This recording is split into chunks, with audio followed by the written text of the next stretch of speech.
Bonjour, je suis ravi d'inaugurer avec vous ce premier rendez-vous des 3 minutes pour agir sur les marchés financiers, votre nouveau rendez-vous avec les expertises du groupe UFF. Pour ce premier rendez-vous, je reçois Pierre Bismuth, directeur général de Myria Asset Management. Bonjour Pierre. Bonjour Alain Pierre. L'été a été particulièrement chahuté sur les marchés financiers, Pierre, alors que le premier semestre avait été plutôt bien orienté de ce point de vue-là. Quelle est l'origine, selon vous, de cette volte-face ? Alors, tout d'abord, jusqu'en avril, nous avons bénéficié de l'action de la Banque centrale européenne et de son assouplissement quantitatif à l'américaine.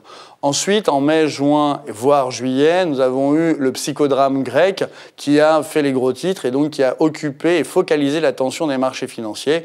Finalement, nous avons eu une résolution heureuse et les marchés ont rebondi jusqu'à fin juillet vers leur plus haut niveau.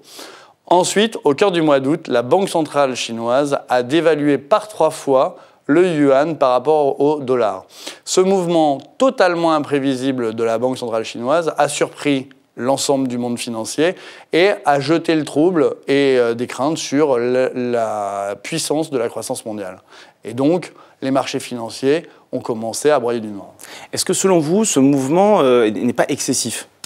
Alors, il est encore un peu tôt pour le dire, car si la croissance chinoise est moins forte que prévu, c'est la croissance mondiale qui sera moins forte que prévu. Et donc, des marchés boursiers qui doivent être en connexion avec la réalité de la croissance pourraient rebaisser. Si par contre, les chiffres sont plutôt conformes et on assiste à un ralentissement mesuré de la croissance, à ce moment-là, les marchés pourraient rebondir. Dans ce contexte particulier, quelle est, selon vous, la meilleure stratégie à adopter ?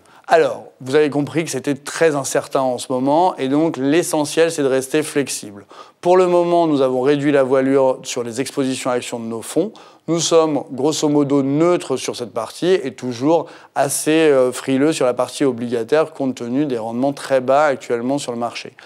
Nous pensons qu'il faut privilégier les actions européennes car on a un fort engagement de la Banque centrale européenne à susciter de la croissance et à combattre la déflation et dans une moindre mesure les actions américaines. Par contre, nous restons assez absents des risques émergents.